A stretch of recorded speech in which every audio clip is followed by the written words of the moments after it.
तो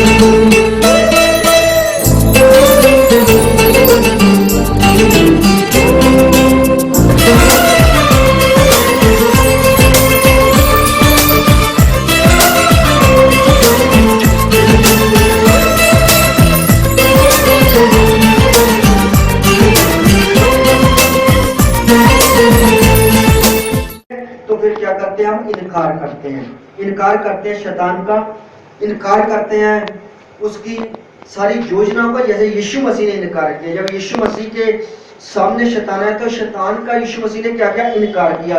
शैतान ने उसको बहुत लालच दिया कि पत्थरों को बोल रोटी बन जाए, तो उसने कहा इंसान मेरी रोटी से जिंदा नहीं रह सकता। फिर उसको बोला कि ऊपर से गिरा के दिखा, तो परमेश्वर के वचन में लिखा, यीशु मसीह ने कहा कि परमेश्वर के वचन में लिखा कि शैतान दूर हो जाए, क्योंकि लिखा कि तू अपने परमेश्वर का इम्तिहान मत ले, उसकी परीक्षा मत कर।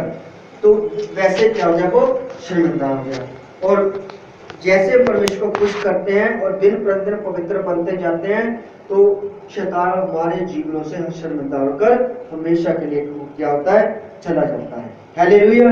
और बात ऐसी है कि हमें सिर्फ परमेश्वर की बात माननी होती है। व्यवस्था से 28 में लिखा है कि तुम अब परमेश्वर के सभी हुक्मों को मानकर पूरा करो, तो परमेश्वर तुम्हें सारी पृथ्वी से की जातियों से क्या करेगा, श्रेष्ठ करेगा। हालेलुया।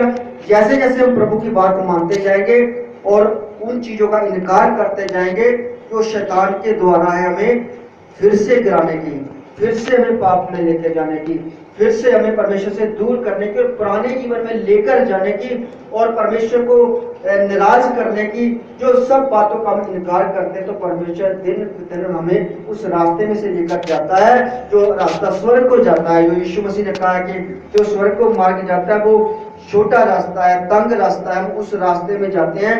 और हो सकता है कि हमें कोई बुरा भला कहे या हमसे नाराज हो जाए, लेकिन हम इंसान को, हम परमेश्वर को जैसे कुछ करते तो सचमुच परमेश्वर आता है, उतरता है। जैसे एलिया ने पुकारा और परमेश्वर उतरा और सब शर्मिंदे हो गए। हमारे जीवनों में हर एक चीज शर्मिंदा हो जाए। गरीबी शैतान के द्वारा वो शर्मिंदी होकर जाती रहेगी, बीमारी जाती रहेगी, शराब जाते रहेंगे, और एक दिन हम अपने लोगों को भी बचाएंगे जैसे तरह एलिया ने अपने लोगों को बचाया। बोलो आमीन। हमारे रिश्तेदार, हमारे पड़ोसी, हमारे मित्र, हम सबको बचाने का कारण बन जाता है जैसे परमेश्वर। लेकिन परमेश्वर के वचन में लिखा है वचन सुनने से आता है। कैसे आता है? सुनने से आता है।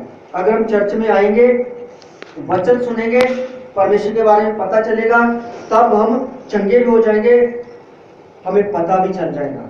हालेलुया। अगर हम चर्च में नहीं आएंगे, वचन सुनेंगे नहीं, तो हम कैसे चंगे हो जाएंगे, होंगे? बोलो आमीन। आज हमारे रिश्तेदार, हमारे परिवार के जान अगर परमेश्वर की हजूरी में नहीं आएंगे, वो सुनेंगे नहीं, तो उनको पता कैसे चलेगा? हालेलुया। पता नहीं चलेगा, सुनेंगे नहीं, तो शैतान उनके द्वारा काम हमारे जीवन में करता रहेगा और परमेश्वर हमारे जीवन में वो ब्लेसिंग नहीं लेकर आ सकता। आइए परमेश्वर के वचन में देखेंगे। एक जन्म से चल नहीं पाता था एक आदमी। जैसे पौलुस के बारे में उसने सुना और पौलुस ने उसको कहा उठ और चलने लग, वो चलने लग गया और उसके अंदर एक विश्वास था। हम देखेंगे परमेश्वर के वचन में। आइए परमेश्वर के वचन में हम देखें, पढ़े परमेश्वर के वचन में प्रेरितों के काम 14 अध्याय 7 से लेकर 10 आयत में। पौलुस नासरत नगर में जब गया तो वहां पर एक व्यक्ति था जो जन्म से चल नहीं रहा था, वो उसके कहने से चलने लगा। पढ़ेंगे, साफ साफ पढ़ेंगे ध्यान से। पढ़े। और वहां समाचार सुनाने लगे लुकवा और दिव्य में लुस्त्रा में एक, इस तरह मैं सुना रहा हूँ, आप सुन रहे हैं, इस तरह वो सुन रहा था और उसने ध्यान दिया परमेश्वर के वचन और उसने उनकी उसकी ओर टकटकी लगाकर देखा और उसे चंगा हो जाने का विश्वास। बोलो आमीन। देखो परमेश्वर के वचन में लिखा, वो एक तो बात है, वो ध्यान से वचन सुन रहा था। जब वो परमेश्वर का वचन सुना रहे थे तो वो ध्यान से वचन सुन रहा था और टकटकी लगाकर देख रहा था और समझ रहा था कि क्या वचन कहते हैं। उसने पूरा ध्यान से सुना।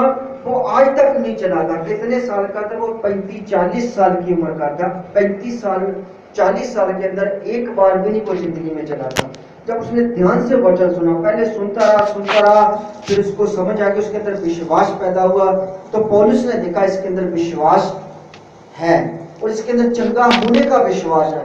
पौलुस ने ऊंची आवाज से कहा, यीशु के नाम में उठ के चलने लग, तो वो चलने लग गया। बोलो आमीन। कैसे किया, कैसे वो चंगा हुआ? सुनने के द्वारा। अगर ना सुनना तो वहीं का वहीं रहता।